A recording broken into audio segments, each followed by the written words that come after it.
ஒரு காலம் வரும், ரெண்டு மனிதர்கள் தன்னுடைய அனந்தர சொத்தை, வாப்பா விட்டுட்டு போன சொத்தை எப்படி பங்கு வைப்பது என்று இரண்டு மனிதர்கள் அனந்தர சொத்திலே முரண்பட்டுக் கொள்வார்கள்.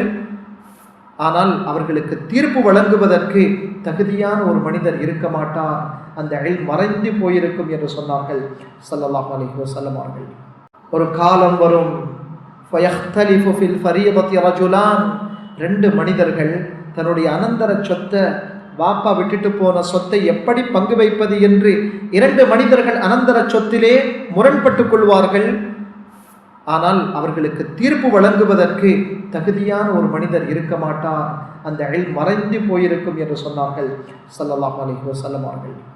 நாங்கள் என்னதான் டாக்குமெண்ட்ஸுகளை முடித்து, என்னதான் விளையாட்டுக்களை போட்டு, பிறருடைய சொத்தை என்னதான் கோர்ட்ஸ் எங்களுக்கு தீர்ப்பு தந்தாலும், ஏன் ஒரு நபியுடைய, ஒரு சாலிஹான மனிதருடைய தீர்ப்பாக இருந்தாலும், நபி ஸல்லல்லாஹு அலைஹி வஸல்லம் சொன்னாங்க, நீங்கள் அது தகுதியா எனக்கு என்று பார்த்து எடுத்துக்கொள்ளுங்க, இல்லாவிட்டால் நரகத்தின் ஒரு துண்டைத்தான் நீங்கள் பெறுகிறீர்கள் என்று சொல்லியிருக்கிறார்கள்.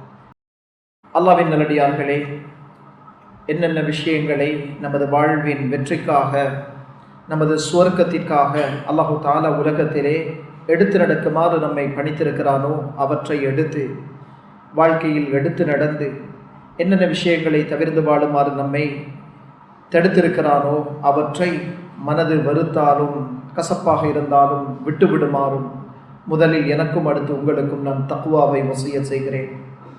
அன்பார்ந்த என் அருமை சகோதரர்களே, அல்லாஹ்வின் நல்லடியார்களே, அல்லாஹு தஆலா மனிதர்களுக்கு இபாதத்தை, வணக்க வழிபாடுகளை கடமையாக்குகின்ற பொழுதே அவர்களின் முழு வாழ்வையும் வணக்கமாக மாற்றுகின்ற ஒரு தீனுல் இஸ்லாத்தை நமக்கு கொடுத்திருக்கிறான். தொழுகை, நோன்பு, ஜகாத், ஹஜ் மட்டுமல்ல இஸ்லாம் என்பது. ஒரு மனிதனின் வாழ்விலே அவனோடு சம்பந்தப்பட்டிருக்கிற கொடுக்கல் வாங்கல், அவனது குடும்ப வாழ்க்கை, அவனது பண்பாடு, அவனுடைய குணம், மனிதர்களோடு அவன் நடந்து கொள்ளுகின்ற விதம், இவைகள் எல்லாமே மார்க்கமாக, தீனாக அல்லாஹ் குர்ஆனிலே நமக்கு கற்றுத் தந்திருக்கிறான். அன்பான அல்லாஹ்வின் நல்லடியார்களே, என் அருமை சகோதரர்களே, சில சமயங்களில் மனிதர்கள் பக்குவமுள்ளவர்கள் போல தமது இபாதத்துக்களை அமைத்துக் கொள்கிறார்கள். தொழுகையில் பேணுதல் காட்ட முயற்சிக்கின்றார்கள்.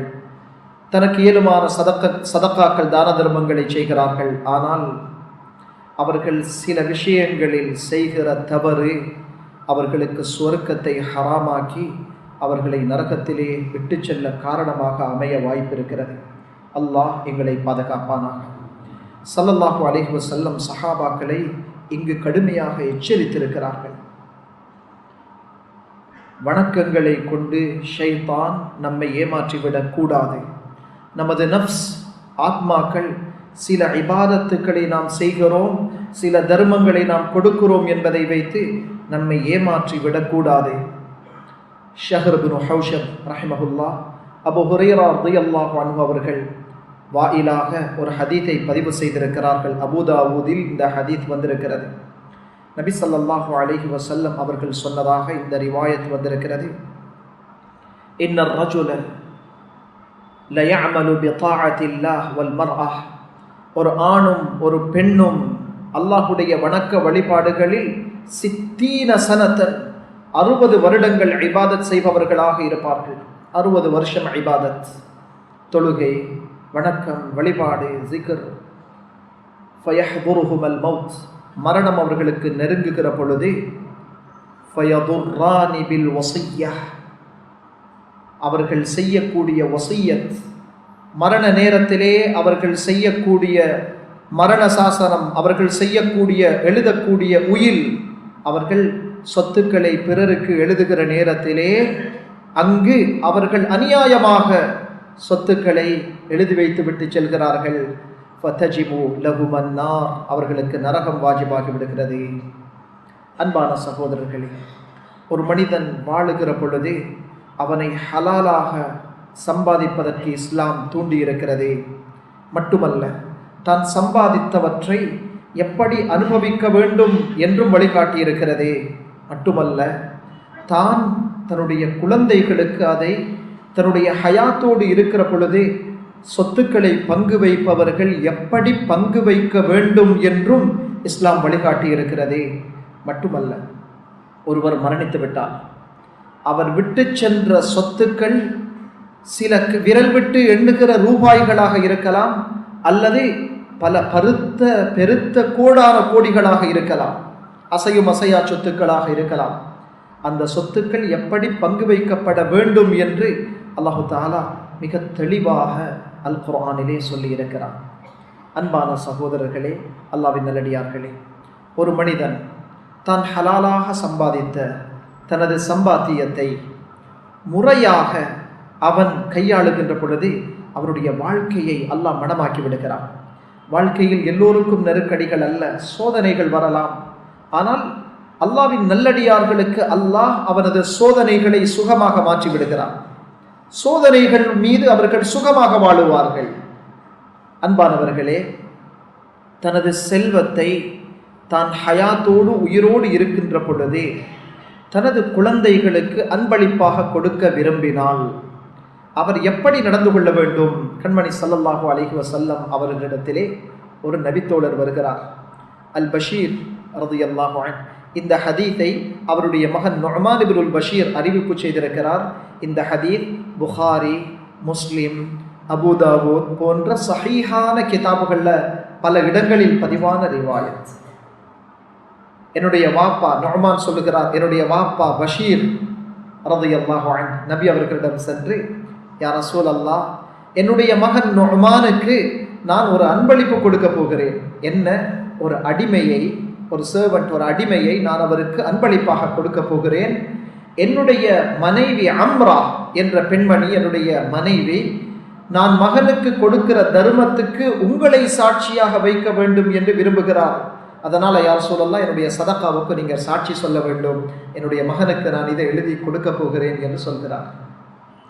கண்மணி ஸல்லல்லாஹு அலைஹி வஸல்லம் அவர்கள் அந்த சஹாபியை பார்த்து கேட்டார்கள், யா பஷீர், உங்களுக்கு நுஅமான் அல்லாத வேறு பிள்ளைகள் இருக்கிறார்களா என்று கேட்டார். அவருக்கு 2 மனைவிமார்கள், 2 பேருக்கும் குழந்தைகள் இருந்தார்கள். அவர் சொன்னார், யா ரசூலல்லாஹ், எனக்கு நுஅமான் அல்லாத இன்னும் பிள்ளைகள் இருக்கிறார்கள். கேட்டார்கள் ஸல்லல்லாஹு அலைஹி வஸல்லம், உங்களுடைய எல்லா குழந்தைகளுக்கும் இது போன்ற ஒரு அடிமையை, இது போன்ற இதே சம அளவுள்ள ஹதியாவை கொடுத்தீர்களா என்று கேட்டார்கள். அவர் இல்லை என்று சொன்னார். ஸல்லல்லாஹு அலைஹி வஸல்லம் அவர்கள் சொன்னார்கள், இன்னஹு லஸூர். இன்னும் ஒரு ரிவாயத்தில் ஃபஹாதா ஜௌருன், இது மிகப்பெரிய அநியாயமாக இருக்கிறதே. ஃபஇன்னி லா அஷ்ஹது அலா ஜூர், ஒரு அநியாயமான விஷயத்திற்கு நான் சாட்சி சொல்ல மாட்டேன் என்று சொல்லிவிட்டு ஒரு ரிவாயத் சொல்கிறது, ஸல்லல்லாஹு அலைஹி வஸல்லம் அவரை பார்த்து சொன்னார்கள், இத்தகுல்லாஹ், நீங்கள் அல்லாஹ்வை பயந்து கொள்ளுங்கள். வஅதிலு பைன அவுலாதிக்கும், உங்கள் குழந்தைகளுக்கு, பிள்ளைகளுக்கு, பெரியவர்களோ சின்னவர்களோ, பிறந்த பிள்ளை 1 வயசு பிள்ளையும் பிள்ளைதான், 25 வயதில் இருக்கிற 40 வயதில் இருக்கிறவரும் பெற்ற மகனாக இருந்தால் மகன், மகளாக இருந்தால் மகள், உங்கள் பிள்ளைகளுக்கு நீங்கள் மத்தியில் நீதமாக நீங்கள் பங்கு வையுங்கள் என்றார்கள். அன்பான சகோதரர்களே, புகாரி ஷரீஃபுடைய ரிவாயத் முஸ்லிம்லையும் வந்திருக்கிறதே. நுஅமான் பஷீரை பார்த்து கேட்டார்கள், நீங்கள் உங்களுடைய பிள்ளைகள் எல்லோரும் உங்களுக்கு உபகாரம் செய்வதில் சமனாக இருக்க வேண்டும் என்று விரும்புகிறீர்களா? எல்லா பிள்ளைகளும் உங்களோடு அன்பாக இருக்க வேண்டும் என்று விரும்புகிறீர்களா? ஆம் யா ரசூலல்லாஹ்.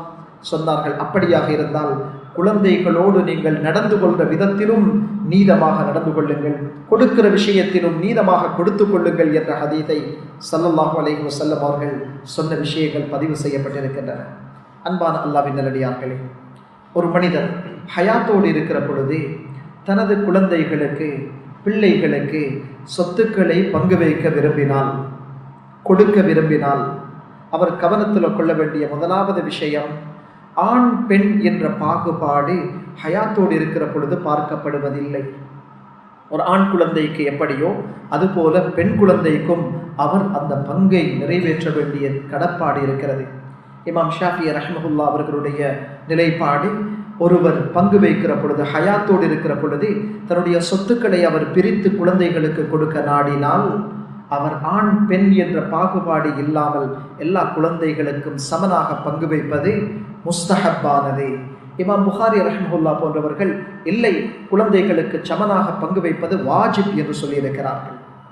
அன்பான சகோதரர்களே, சில முக்கிய காரணங்கள் இருந்தால், ஏற்புடைய சில காரணங்கள் இருந்தால், ஒரு குழந்தை நோயாளியாக இருக்கிறார், பலவீனமாக இருக்கிறார், அதற்காக அவருக்கு பாகுபாடாக கொஞ்சம் கூடுதலாக கொடுப்பது அது குற்றமல்ல. அன்பான சகோதரர்களே, குழந்தைகள் விஷயத்திலே சில ரிவாயத்துக்களில் இஅதிலு பைன அவுலாதிக்கும் ஹத்தா ஃபில் குபல், முத்தமிடுவதாக இருந்தாலும் உங்கள் குழந்தைகளுக்கு மத்தியில் நீதமாக சமநிலையாக நடந்து கொள்ளுங்கள். ஏற்றத்தாழ்வாக நடந்து கொள்ளாதீர்கள். உங்கள் குழந்தைகள் உங்களை வெறுக்க ஆரம்பிப்பார்கள், குழந்தைகளுடைய மனதை உடைத்து விடுவீர்கள் என்று ரிவாயத் சொல்லி இருக்கிறது. அன்பான சகோதரர்களே, இந்த விஷயத்திலே கவனத்திலே கொள்ள வேண்டும். மூத்தவர்களுக்கு சில நேரத்தில் நிறைய செய்வார்கள், இளையவர்கள் சின்னவர்களுக்கு செய்வோம் என்று நினைப்பார்கள். ஆனால் அதற்கு முன்னர் அவர்கள் மரணிக்க வாய்ப்பிருக்கிறது, சில விஷயங்கள் நடக்க வாய்ப்பிருக்கிறது. ரொம்ப புத்திசாதுரியமாக இந்த விஷயத்திலே நடந்து கொள்ள வேண்டும். எத்தனையோ நபர்கள், எத்தனையோ பிள்ளைகள், எத்தனையோ பெற்றோர்களை பற்றி உலமாக்களிடத்தில் முறையிடுறாங்க, கவலைப்படுறாங்க. இறந்து போன பிறகு பெற்றோரை சபிக்கக்கூடிய பிள்ளைகளும் இருக்கிறார்கள். பெற்றோர்கள் அநியாயம் செய்திருந்தால் அல்லாஹு அக்பர். அன்பான சகோதரர்களே, ஒரு மனிதர் மரணித்து விடுகிறார் என்றால் அவருடைய சொத்துக்கள் எப்படி பங்கு வைக்கப்பட வேண்டும் என்பதை சூரத்து நிசால அல்லாஹு தஆலா ரொம்ப தெளிவாக பேசியிருக்கிறார். ஒருவர் மரணித்து விட்டால் அவருடைய சொத்துக்கள் எப்படி பங்கு வைக்கப்பட வேண்டும் என்று கண்மணி ஸல்லல்லாஹு அலைஹி வஸல்லம் அவர்கள் சொன்ன ஹதீஸ் தாரகுத்னி, இப்னு மாஜா போன்ற சஹீஹான கிதாபுகளில் பதிவாகி இருக்கிறது. தஅல்லமுல் ஃபராயித், மனிதர்களே சொத்துக்கள் எப்படி பங்கு வைக்கப்பட வேண்டும் என்ற வாரிசுரிமை சட்டத்தை நீங்கள் சரியாக கற்றுக்கொள்ளுங்கள். வஅல்லிமூஹுன் நாஸ், அந்த சட்டங்களை, அந்த இல்மை, அறிவை மக்களுக்கு கற்றுக் கொடுங்கள். ஃபஇன்னஹா நிஸ்ஃபுல் இல்ம், அது அறிவிலே சம பாதி என்று சொன்னார்கள். அறிவின் பாதி, அறிவுடைய பாதி. ஒரு மனிதனுடைய வாழ்க்கை ஒன்று ஹயாத் அல்லது மௌத். ஹயாத்தோடு இருக்கும் வரைக்கும் உள்ள விஷயங்கள் பாதி என்றால், அவருடைய மௌத்துக்கு பிறகு உள்ள ஒரே விஷயம் அவருடைய மீராத், அவருடைய வசியத், இந்த விஷயங்கள் பங்கு வைக்கப்படுவதுதான். ஒரு மனிதனுடைய ஷரீஅத்துடைய இல்முடைய பாதி அனந்தர சொத்தை பற்றிய அறிவு அவன் கற்றிருப்பது. அல்லாஹு தஆலா மிக தெளிவாக 2 ஆயத்துக்கள் சூரா நிசாவுடைய 11வது 12வது ஆயத்துக்களில் இந்த சட்டத்தை அழகாக சொல்லியிருக்கிறார். ஸல்லல்லாஹு அலைஹி வஸல்லம் சொன்னார்கள், ஃபஇன்னஹு அவ்வலு இல்மின் யுன்ஸஉ மின் உம்மதி, என்னுடைய உம்மத்திலே முதலாவதாக உயர்த்தப்படக்கூடிய அறிவு வாரிசுரிமை சட்டம் பற்றிய அறிவு. உம்மத்திலிருந்து அது கலட்டப்படும். ஃபஇன் இம்ராஉன் மக்பூப், சொன்னார்கள் ஸல்லல்லாஹு அலைஹி வஸல்லம் அவர்கள், நான் மரணித்து போவேன், நானும் மரணமாகக்கூடிய மனிதன். எனவே இந்த இல்மை நீங்கள் கற்று மற்றவர்களுக்கு கற்றுக் கொடுத்து இந்த இல்மை பரப்புங்கள். ஒரு காலம் வரும், ஃபயக்தலிஃபு ஃபில் ஃபரீதத்தி ரஜுலான், 2 மனிதர்கள் தன்னுடைய அனந்தர சொத்தை, வாப்பா விட்டுட்டு போன சொத்தை எப்படி பங்கு வைப்பது என்று 2 மனிதர்கள் அனந்தர சொத்திலே முரண்பட்டுக் கொள்வார்கள். ஆனால் அவர்களுக்கு தீர்ப்பு வழங்குவதற்கு தகுதியான ஒரு மனிதர் இருக்க மாட்டார், அந்த இல்ம் மறைந்து போயிருக்கும் என்று சொன்னார்கள் ஸல்லல்லாஹு அலைஹி வஸல்லம் அவர்கள். அன்பான அல்லாஹ்வின் நல்லடியார்களே, சூரா நிசா 11வது 12வது ஆயத்துக்கள்ல அல்லாஹ் ரொம்ப தெளிவாக இதனுடைய சட்டங்களை சொல்லி இருக்கிறான். அதற்கு முன்னர் வரக்கூடிய ஆயத்துக்கள்ல அல்லாஹு தஆலா சொல்லுகிறான், லிர்ரிஜாலி நஸீபும் மிம்மா தரக்கல் வாலிதானி வல் அக்ரபூன், மனிதர்களே தாய் தந்தையர்கள், நெருக்கமான உறவினர்கள் விட்டு செல்லக்கூடிய சொத்துக்களில் ஒவ்வொரு ஆணுக்கும் பங்கிருக்கிறது. சொந்தமான ஆண்கள், ஆண் பிள்ளைகளுக்கு பங்கிருக்கிறது, சகோதர சகோதரிகளுக்கு சில நேரத்தில் பங்கிருக்கிறது. ஒலின் நிசாஇ நஸீபும் மிம்மா தரக்கல் வாலிதானி வல் அக்ரபூன், ஆண்களுக்கு மட்டுமல்ல பெண்களுக்கும் பங்கிருக்கிறது.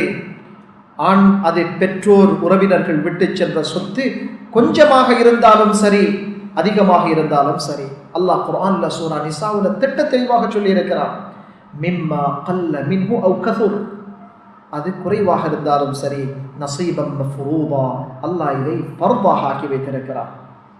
சொல்லிவிட்டு ரப்புல் ஆலமீன் அடுத்த ஆயத்திலே இதை பற்றி பேசுகிற போது, وَإِذَا حَضَرَ الْقِسْمَةَ أُولُو الْقُرْبَى وَالْيَتَامَى وَالْمَسَاكِينِ.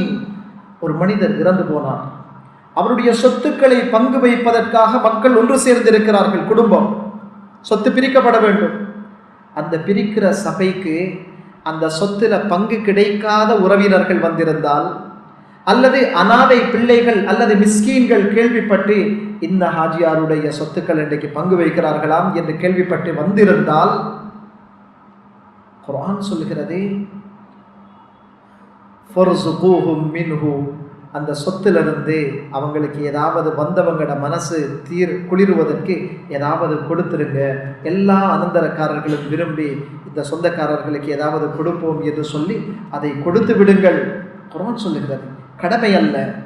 ஆனால் ஒரு மிஸ்கீன், ஒரு ஏழை அல்லது சொத்து கிடைக்காத குடும்ப உறுப்பினர் சிலர் வந்திருக்கிறாங்க, அவங்களோட மனதை தேற்றுவதற்காக நீங்கள் உங்களுடைய சதக்கா உண்டு அந்த மீராத்திலிருந்து கொடுங்க, அவங்களுக்கு எல்லாரும் மனம் விரும்பி கொடுங்க என்பதாக அல்லாஹு தஆலா சொல்லிவிட்டு அவர்களுக்கு நல்ல வார்த்தைகளையும் சொல்லி அவர்களை அனுப்பி வையுங்கள் என்று சொல்லியிருக்கிறார். அதற்கு அடுத்த ஆயத் எச்சரிக்கை செய்யக்கூடிய ஆயத், وَلْيَخْشَى الَّذِينَ لَوْ تَرَكُوا مِنْ خَلْفِهِمْ ذُرِّيَّةً ضِعَافًا خَافُوا عَلَيْهِمْ فَلْيَتَّقُوا اللَّهَ وَلْيَقُولُوا قَوْلًا سَدِيدًا. யாரெல்லாம் தான் மரணிக்கிற பொழுது பலவீனமான பிள்ளைகளை விட்டுவிட்டு மரணிக்கிற பொழுது அவருடைய மனதில் என்னுடைய பிள்ளைகள் வீணாகி போகுமோ, என்னுடைய பிள்ளைகளுடைய சொத்துக்களை யாரும் அபகரித்து விடுவார்களோ என்ற அச்சம் யாருக்கெல்லாம் ஏற்படுகிறதோ அவர்கள் எல்லோரும் மற்றையவர்கள் சின்ன பிள்ளைகளை விட்டு மரணிக்கிற நேரத்தில் அந்த பிள்ளைகளுடைய ஹக்குகளில் விளையாடுவதை பயந்து கொள்ளட்டும். தன்னுடைய பிள்ளைட விஷயத்தில் யாராவது விளையாடினா, தன்னுடைய சொத்துக்களை யாராவது உரிமையில்லாமல் அபகரித்தால் தனக்கு எவ்வளவு கவலை வரும் தான் மௌத்தாகிற நேரத்தில். அதை போலதானே இன்னும் ஒருவருடைய பிள்ளையுடைய இன்னும் ஒரு அனாதைக்கு போகிற சொத்தை நீங்கள் அபகரிப்பதே. அல்லாஹ்வை பயந்து கொள்ளுங்கள். அதற்கு அடுத்த ஆயத்து, இது மிக பயங்கரமான ஒரு ஆயத். இன்னல் லதீன யக்குலூன அம்வாலல் யதாமா ظுல்மன், யாரெல்லாம் ஒரு யதீமுக்கு போக வேண்டிய சொத்தை அநியாயமாக சாப்பிடுகிறாரோ, இன்னமா யக்குலூன ஃபீ புதூனிஹிம் நாரா, தங்களுடைய வயிற்றுக்குள் அவர்கள் நரக நெருப்பை சாப்பிடுகிறார்கள். வஸயஸ்லௌன ஸஈரா, பயங்கரமான நரகத்திலே அவர்கள் சென்று நுழைவார்கள். அன்பானவர்களே, ஒரு மனிதர் மரணிக்கிறார், வாப்பா மரணிக்கிறார். நானா வயசுல மூத்தவர், வாப்பாட மூத்த மகன் பெரியவர். அந்த மூத்த மகன் வாப்பாவுடைய சொத்துக்கள்ல கடைசி தம்பி, அதுக்கு கீழே இருக்கிற தம்பி இந்த நானாவுக்கு அவர் ஒரு அனாதை தான். வாப்பா மரணிக்கிறார், பருவ வயது அடையாத பிள்ளைகள், ஆணோ பெண்ணோ பிள்ளைகளை விட்டு விட்டு மரணிக்கிறார். மூத்த மகன் வாப்பாட சொத்துக்களை சரியாக பிரித்து கொள்ளாம அந்த சொத்துக்களை அவராக அனுபவித்து முடித்தால் அனாதைகளின் சொத்தை உண்டவராக இவர் கருதப்படுகிறார். அனாதட சொத்தை திங்கிறதுடைய பாவத்தை ஹதீஸ்ல ஸல்லல்லாஹு அலைஹி வஸல்லம் சொல்வதற்கு முன்னால ரப்புல் ஆலமீன் குர்ஆன்ல சொல்லிவிட்டான். அன்பான சகோதரர்களே, அல்லாஹ்வின் நல்லடியார்களே, நாம் தொழ வேண்டிய ரக்காத்துக்கள் எத்தனை என்பதை குர்ஆனிலே அல்லாஹ் தெளிவாக எங்கும் சொல்லவில்லை. தொழுகை கடமை என்று சொல்லி இருக்கிறார். எத்தனை வீதம் ஜகாத் கொடுக்க வேண்டும் என்பதை குர்ஆனிலே அல்லாஹ் வீதாசாரங்களை பேசவில்லை, ஜகாத் கடமை என்பதை சொல்லி இருக்கிறார். ஸல்லல்லாஹு அலைஹி வஸல்லம் ஹதீஸ்ல தான் இதை தெளிவுபடுத்தி இருக்கிறார்கள். ஆனால் ஒரு மனிதன் மரணித்தால் அவருடைய அனந்தர சொத்துக்கள் எப்படி பங்கு வைக்கப்பட வேண்டும் என்ற விஷயத்தை அல்லாஹ் பங்கு வைக்கிற விஷயத்தை நபி ஸல்லல்லாஹு அலைஹி வஸல்லம் அவர்களுடைய கையில கூட கொடுக்கவில்லை. குர்ஆன்ல கணவனுக்கு எத்தனை பங்கு மனைவிட சொத்தில் இருந்து, மனைவிக்கு எத்தனை பங்கு கணவனுடைய சொத்தில் இருந்து, பாப்பா உம்மாவுக்கு பிள்ளைகளுடைய சொத்தில் இருந்து எத்தனை பங்கு, பிள்ளைகளுக்கு பெற்றோருடைய சொத்தில் இருந்து எத்தனை பங்கு என்பதை மிக திட்டத்தெளிவாக சுமார் 4 ஆயத்துக்களில் அல்லாஹு தஆலா விவரித்திருக்கிறார். அன்பான சகோதரர்களே, ஒரு மனிதர், ஒரு முஸ்லிம், நல்ல பக்குவமான மனிதர் அனந்தர சொத்து என்று வருகிற பொழுது குர்ஆன் சொன்னது மாதிரி எல்லாம் எனக்கு கொடுக்கிறது கஷ்டம், நான் ஜெனரல் லோவுல படிதான் தீர்ப்பு எடுக்க போகிறேன் என்று ஒரு மனிதன் குர்ஆனுடைய சட்டத்தின் படி தீர்ப்பு செய்ய மறுத்தால் அவன் காஃபிராகி விடுகிறான். உலமாக்களில் இதில் யாருக்கும் கருத்து முரண்பாடு கிடையாது. சில விஷயங்கள்ல கருத்து முரண்பாடு இருக்குது. இமாம் ஷாஃபி ரஹ்மத்துல்லாஹி அவர்கள்ட்ட ஒரு கருத்து, இமாம் மாலிக் ரஹ்மத்துல்லாஹி ஹனஃபிகள்ட்ட ஒரு கருத்து, இமாம் அபூ ஹனீஃபா ரஹ்மத்துல்லாஹிட்ட ஒரு கருத்து. இல்லை, அல்லாஹ் சொன்ன, குர்ஆன் சொன்ன சட்டப்படி சொத்துக்களை கொடுப்பதற்கு, பிரிப்பதற்கு ஒரு மனிதன் அவனுடைய மனதை ஏற்றுக்கொள்ளவில்லை என்றால் அவன் அதை வாயினால் மறுக்கிறான். நான் குர்ஆன் சொல்லப்படி எனக்கு பிரிக்க விருப்பமில்லை, நான் கோர்ட்ஸுக்கு போய் ஜெனரல் லோல பிரிக்க போகிறேன் என்று சொன்னால், என்று அவன் முயற்சித்தால் அவன் காஃபிராகி விடுகிறான், இஸ்லாத்தில் இருந்து முர்த்ததாகிறான். எவ்வளவு பாரதூரமான விஷயம்! அல்லாஹ்வுடைய சட்டத்தை யார் மறுக்கிறானோ, வமன் லம் யஹ்கும் பிமா அன்ஸலல்லாஹ் ஃபஉலைக ஹுமுல் காஃபிரூன்.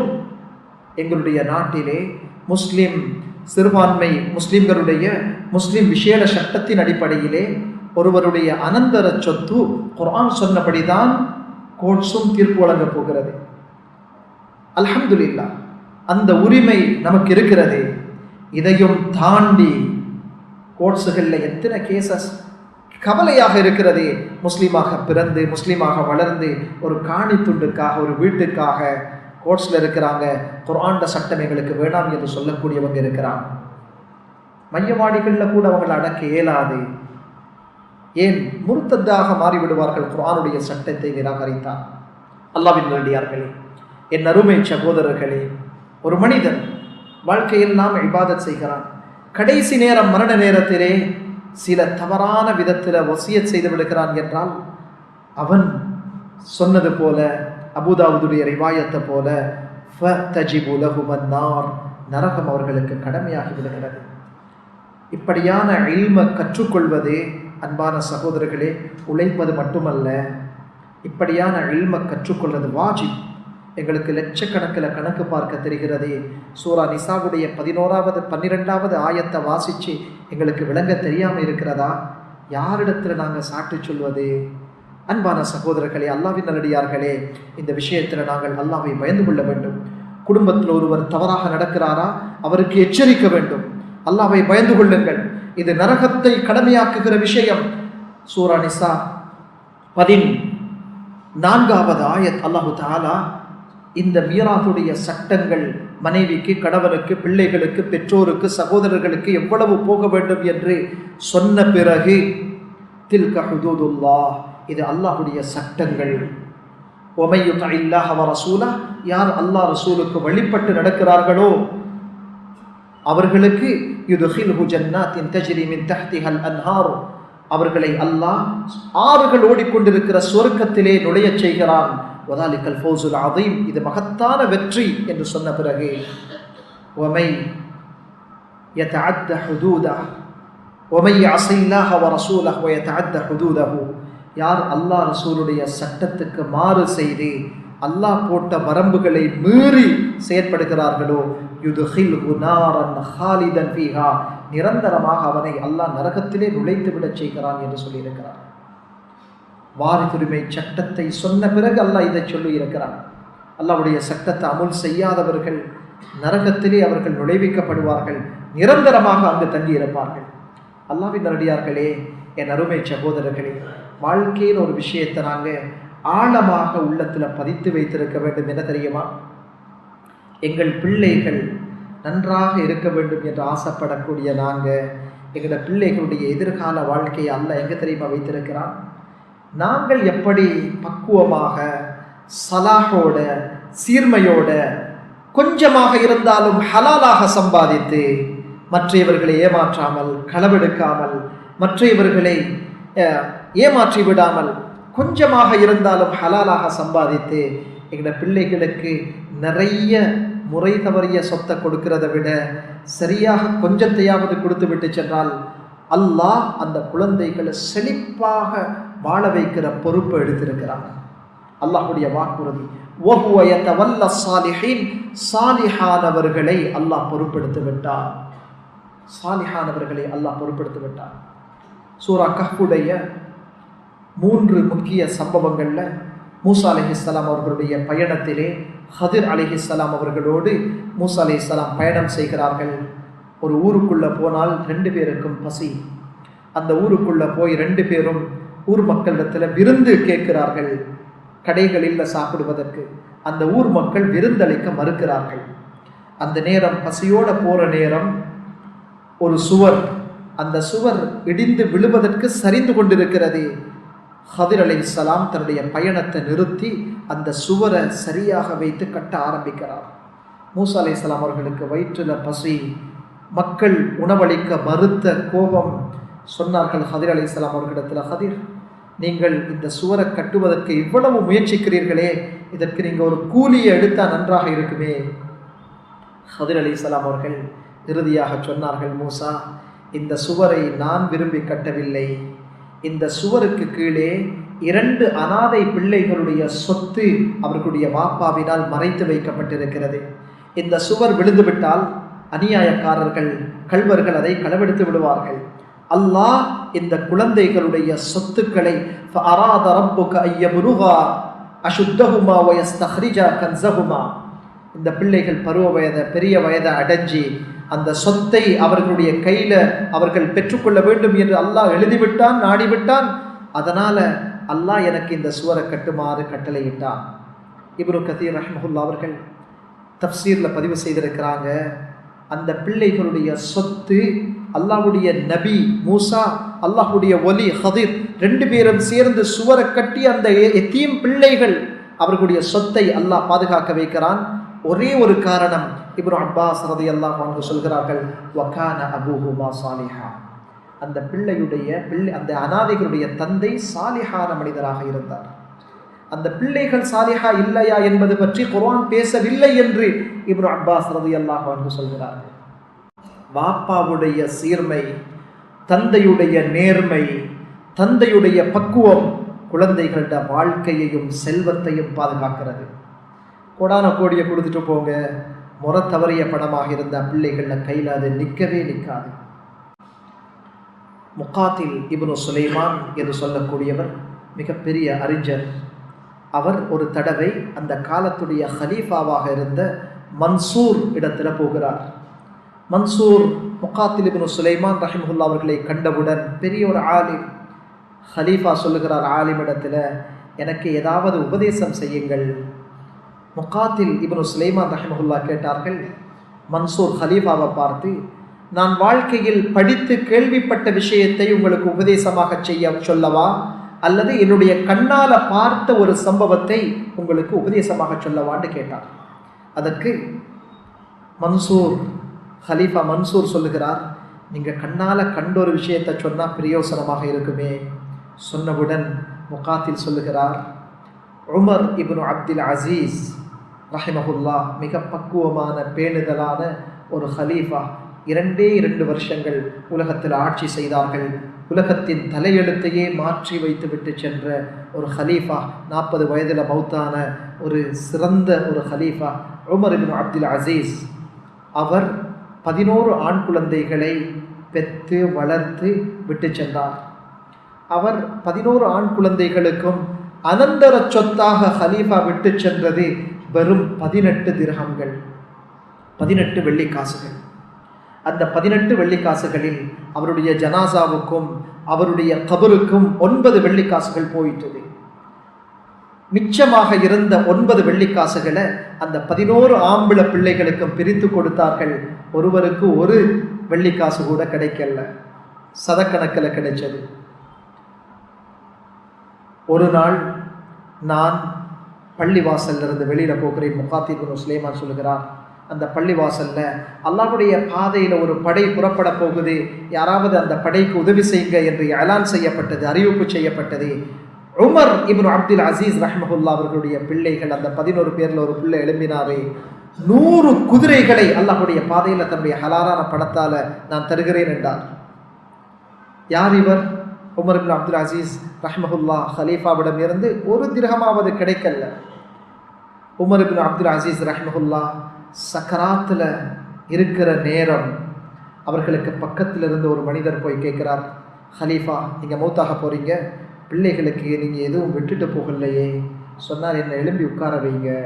உட்கார வைக்கப்பட்ட பொழுது பிள்ளைகளை கேட்டவரிடத்தில் சொன்னார், என்னுடைய பிள்ளைகள் இருக்கிறாங்களே, இவங்களை நான் சாலிஹாக நல்ல பக்குவமானவர்களாக வளர்த்திருக்கிறேன். இவர்கள் சாலிஹான நல்ல பிள்ளைகளாக இருந்தால் என்னுடைய ரப்புடைய வாக்குறுதி இருக்கிறது, வஹுவ யதவல்லா ஸாலிஹீன், சாலிஹானவர்களை அல்லாஹ் பொறுப்பெடுக்கிறான். இவர்கள் கெட்டவர்களாக இருந்தால் இவர்களுடைய கையில் பணத்தை கொடுத்துட்டு செல்வதை விட கொடுக்காமல் செல்வது நல்லது என்றார்கள். சொல்லிவிட்டு ஒஃபாத்தாகிட்டான். அல்லாஹ் அந்த குழந்தைகளை இப்படி வாழ வைத்திருக்கிறான். அதே முகாத்தில் இப்னு சுலைமான் சொல்லுகிறார், நான் அதே நாள் இந்த உமர் இப்னு அப்துல் அசீஸுடைய மகன்மார்களில் ஒருவர் 100 குதிரைகளை அல்லாஹுடைய பாதையில், ஒரு குதிரைட விலை அந்த காலத்திலேயும் பெரிய ஒரு வாகனம், அது ஒரு வாகனத்தை போல 100 வாகனங்கள் அல்லாஹுடைய பாதையில். அதே நாள் ஹிஷாம் இப்னு அப்துல் மலிக் என்ற ஹலீஃபாவுடைய பிள்ளைகள், அவர்களில் ஒரு மனிதரை பார்த்தேன். ஹிஷாமும் ஒரு ஹலீஃபாவாக இருந்து மரணித்தவர். அவர் மரணிக்கிற நேரத்தில் சில அநியாயங்கள் ஊடாக சொத்துக்களை சேர்த்து வைத்திருந்தார். அவருக்கும் 11 ஆண்புல பிள்ளைகள். அந்த 11 ஆண்புல பிள்ளைகள், ஆண் பிள்ளைகளில் ஒரு ஆண் பிள்ளைக்கு கிடைத்த மீராஸ் 1 மில்லியன் தங்க காசு, தீனார். ஒரு தீனார் என்பது அரை பவுன், 4 கிராம், அதாவது 5 லட்சம் பவுன், 5 லட்சம் பவுன் நகையை போல 1 மில்லியன் தீனார் அடிப்படையில் 10 லட்சம் தீனார் ஒவ்வொரு ஆண் குழந்தைக்கும் உரிய மீராஸ் கொடுக்கப்பட்டது. முகாத்தில் இப்னு சுலைமான் சொல்லுகிறார், என்னுடைய கண்ணால் நான் பார்த்தேன். அதே நாள் சந்தைக்கு, மார்க்கெட்டுக்கு நான் போகிறேன். ஹிஷாம் இப்னு அப்துல் மலிக்குடைய பிள்ளைகளில் ஒரு பிள்ளை மார்க்கெட்டில் எனக்கு ஏதாவது கொடுத்துட்டு போங்க என்று பிச்சை எடுப்பதை நான் பார்த்தேன். அன்பான சகோதரர்களே, அல்லாஹ்வின் நல்லடியார்களே, வாழ்க்கை, சந்தோஷம், நலவுகள் என்பது பணம் பெருத்த அதிகமான தொகைகளை கொண்டு ஏற்படுவதில்லை. இவைகளெல்லாம் அல்லாஹ்வை தக்வா செய்து நீதத்தோடு நியாயத்தோடு உழைக்கப்படுகிற, ஹலாலாக சம்பாதிக்கப்படுகிற பணங்கள் கொஞ்சமாக இருந்தாலும் அல்லாஹ் சந்தோஷங்களை அந்த குடும்பங்களில் ஆக்கி வைக்கிறான். குறிப்பாக மரணித்த மனிதர்களுடைய சொத்துக்கள் விஷயத்திலே அல்லாஹ்வை பயந்து கொள்ளுங்கள். யாராவது தன்னுடைய சொத்துக்கள், பெற்றோர்களுடைய சொத்துக்களில் பெண்களுக்கு பங்கிருக்கிறது என்று குர்ஆன் சொல்லியிருக்கிறது. ஆண் பிள்ளைகளுக்கு கொடுக்கிற பங்குல பாதி பெண் பிள்ளைகளுக்கு இருக்கிறது. ஏன் பாதி? ஒரு ஆண் அவர் மீது தான் ஒரு பெண்ணுக்கு மகர் கொடுப்பது, ஒரு பெண்ணுக்கு வீடு, ஒரு பெண்ணுடைய முழு செலவும் ஒரு ஆண் மகன் மீது சுமத்தப்படுகிறது. ஒரு பெண்மணி எவ்வளவு வசதி உள்ளவளாக இருந்தாலும் தான் பெற்ற பிள்ளைகளுக்கு கூட அந்த பெண் செலவழிப்பதை இஸ்லாம் அந்த பெண்ணுக்கு கடமையாக்கவில்லை. பெண் செலவழிக்க வேண்டிய பொறுப்பு, கடமை இல்லை. விரும்பினா செலவழிக்கலாம். அன்பான சகோதரர்களே, ஆணுக்கு இருக்கிறது போல பாதி பெண்ணுக்கு அல்லாஹ் சொத்துக்களில் பங்கு வைத்திருக்கிறான். அந்த சொத்துக்கள் அல்லாஹ் சொன்ன அடிப்படையில் பிரிக்கப்படவில்லை என்றால், குழந்தைகளுக்கு மத்தியில் சொத்துக்கள் பிரிக்கிற விஷயத்தில் மனஸ்தாபங்கள், மன விருப்பங்கள் இல்லை என்றிருந்தால் நிச்சயம் அல்லாஹ்வுக்கு முன்னால் பதில் சொல்ல வேண்டும். இந்த ஹராமான காணிகளில் வளரக்கூடியவர்கள், வாழக்கூடியவர்கள் வாழ்க்கையில் எப்படி நிம்மதியாக வாழுவார்கள்? கண்மணி ஸல்லல்லாஹு அலைஹி வஸல்லம் அவர்கள் சொன்ன ரிவாயத் புகாரி, நசாஇ போன்ற கிதாபுகளில் பதிவாகி இருக்கிறது. 2 மனிதர்கள் நபி அவர்களிடத்தில் வருகிறார்கள். ஒரு காணி விஷயத்தில் கருத்து முரண்பாடு, 2 பேரும் ஆதாரங்களோடு வாராங்க. ஸல்லல்லாஹு அலைஹி வஸல்லம் 2 மனிதர்களையும் முன்னால் வைத்து ஒரு விஷயத்தை சொன்னார்கள். சஹீஹான ரிவாயத். சொன்னார்கள், இன்னக்கும் தஹ்தஸிமூன இலைய, நீங்கள் என்னிடத்தில் வழக்காடுகிறீர்கள், என்னிடத்தில் ஒரு கேஸை கொண்டு வாரீங்க, நீதம் கேட்டு வருகிறீர்கள். வலஅல்ல பஅதக்கும் அல்ஹன பிஹுஜ்ஜதிஹி மின் பஅத், உங்களில் சிலர் தங்களுடைய நியாயங்களை முன்வைப்பதில் நாவன்மை உள்ளவர்களாக இருக்கிறார்கள், திறமைசாலிகள். தன்னுடைய பேச்சாற்றலால, தன்னுடைய திறமையால இந்த சொத்து என்னுடையது தான் என்று அவர்கள் எனக்கு முன்னால் கடுமையாக வாதாட்டம் செய்கிறார்கள். நான் வெளிரங்கத்தை வைத்துத்தான் தீர்ப்பு செய்கிறேன், வெளிரங்கத்தை வைத்து தீர்ப்பு செய்கிறேன். நான் யாருக்காவது உரிமையில்லாத அவருடைய சகோதரனுடைய, மற்ற மனிதனுடைய சொத்தை நான் தீர்ப்பு செய்தாலும் கூட நரகத்தில் ஒரு துண்டைத்தான் நான் உங்களுக்கு பெற்று தந்திருக்கிறேன். அதனால் நீங்கள் விருப்பம்னா நரகத்தில் ஒரு துண்டை வச்சுக்கொள்ளுங்கோ, அல்லது அதை மறுத்து விடுங்கள் என்று சொன்னார்கள். ஒரு நபி ஸல்லல்லாஹு அலைஹி வஸல்லம் அவர்களுடைய தீர்ப்பாக இருந்தாலும் வெளிரங்கத்தை வைத்து தான் தீர்ப்பு வழங்குமாறு அல்லாஹ் பணித்திருக்கிறார். நாங்கள் என்னதான் டாக்குமெண்ட்ஸுகளை முடித்து, என்னதான் விளையாட்டுக்களை போட்டு, பிறருடைய சொத்தை என்னதான் கோர்ட்ஸ் எங்களுக்கு தீர்ப்பு தந்தாலும், ஏன் ஒரு நபியுடைய, ஒரு சாலிஹான மனிதருடைய தீர்ப்பாக இருந்தாலும், நபி ஸல்லல்லாஹு அலைஹி வஸல்லம் சொன்னாங்க, நீங்கள் அது தகுதியா எனக்கு என்று பார்த்து எடுத்துக்கொள்ளுங்க, இல்லாவிட்டால் நரகத்தின் ஒரு துண்டைத்தான் நீங்கள் பெறுகிறீர்கள் என்று சொல்லியிருக்கிறார்கள். அன்பான அல்லாஹ்வின் நல்லடியார்களே, என் அருமை சகோதரர்களே, ஒரு முஸ்லிமுடைய இஸ்லாம் பள்ளிக்குள் வெளியாகுவது மட்டுமல்ல, 2 ரக்காத் தொழுகையில், ஹஜ்ஜில், உம்ராவில் மட்டுமில்லை இஸ்லாம் வெளியாகுவதே சுத்தமான சம்பாத்தியம். இதனால தான் நபிமார்களுக்கு அல்லாஹ் அமல் செய்ய கட்டளையிடுவதற்கு முன்னால குலூ மினத் தய்யிபாத், முதலாவது ஹலாலாக சாப்பிடுங்க, 2வது வஅமலு சாலிஹா, அதுக்கு பிறகு சாலிஹாக அமல் செய்யுங்கள் என்று சொல்லியிருக்கிறார். ஹராமான சம்பாத்தியத்தோட தொழுக போகிற ஹஜ் எந்த பயனும் இல்லை சகோதரர்களே, எத்தனாவது ஹஜ்ஜாக இருக்கலாம். அதனால் எங்களை நாங்கள் ஏமாற்றக்கூடாது, எங்களை நாங்கள் ஏமாற்றிவிடக்கூடாது, எங்களோட மனதுக்கு நாங்கள் காரண காரியங்களை சொல்லி எங்களை ஷேர் பண்ணக்கூடாது. அல்லாஹ்வுக்கு முன் விசாரிக்கப்படுவதற்கு முன்னால் எங்களை நாங்கள் சுய விசாரணை செய்ய வேண்டும். நான் செய்வது சரியா? ஒரு நாள் லீவை போடுவோம், ஒரு நாள் கடையை மூடுவோம், ஒரு நாள் ஃப்ரீயாக இருப்போம், தனியாக இருப்போம், எங்களோட பழைய விஷயங்களை யோசிப்போம். நாங்கள் செஞ்சது சரியா? நாங்கள் இருக்கிறது சரியா? பிழை என்று உணர்ந்தால் உலகத்தில் லேசு சகோதரர்களே, அதை ஷார்ட் அவுட் பண்ணி கொள்ளது, தீர்த்து கொள்ளது ஆக லேசு. மறுமையில் அல்லாஹ்வுக்கு முன்னால் சூரா ஆல இம்ரான் சொல்லுகிறது, மனிதர்கள் போய் நரகம் என்று முடிவு செய்யப்பட்ட அந்த நேரத்தில் அல்லாஹ்விடத்தில் கெஞ்சுவார்கள், யா அல்லாஹ், இந்த உலகத்தை நாங்கள் தங்கமாக ஆக்கி கொண்டு வந்து நரகில் இருந்து தப்பித்து போனால் அல்லாஹு தாலா சொல்லுகிறான், இந்த உலகத்தை நீங்கள் தங்கமாக மாற்றி அந்த உலகத்தை தங்க கோளையாக சுமந்து வந்து அல்லாஹ்விடத்தில் கொடுத்து நரகத்திலிருந்து என்னை விடுவித்து விடு என்று சொன்னாலும் அவர்களிடத்தில் அதை ஏற்றுக்கொள்ளப்பட மாட்டாது. அன்பான சகோதரர்களே, அல்லாஹ் சந்தர்ப்பத்தை வாழ்க்கையில் தந்திருக்கிறான், உணர்வோம், அல்லாஹ் சொன்ன பிரகாரம் வாழுவோம். அல்லாஹு தாலா எங்களுடைய வாழ்க்கையை சீரானதாக, சாலிஹானதாக, அவருடைய பொருத்தத்திற்குட்பட்டதாக ஆக்கி தந்தருள்வானாக.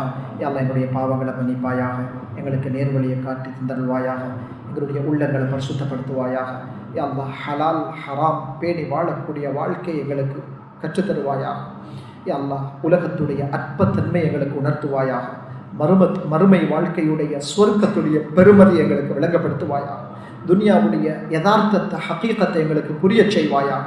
யா அல்லாஹ், யா அல்லாஹ், உன்னுடைய குர்ஆன் அடிப்படையில் எங்களுடைய வாழ்க்கையை அமைச்சுக்கொள்ள எங்களுக்கு உதவி செய்வாயாக. ஹலாலான உணவை தவிர எங்களுடைய உடல்களுக்குள் ஹராமான உணவுகளை விட்டும், ஹராமான சம்பாத்தியங்களை விட்டும், ஹராமான விஷயங்களை விட்டும் எங்களை நீ பாதுகாத்தருள்வாயாக. நபி ஸல்லல்லாஹு அலைஹி வஸல்லம் கேட்ட கைர்களில் பங்கு தருவாயாக. எல்லா ஷர்களை விட்டு எங்களை பாதுகாப்பாயாக. வஆஹிரு தஅவானா அனில் ஹம்துலில்லாஹி ரப்பில் ஆலமீன். Thank you for watching. Please remember to subscribe, like, and share our Red Masjid YouTube channel. We appreciate your continued support. May we all be rewarded, and may the Almighty forgive our sins. See you next week, Insha'Allah.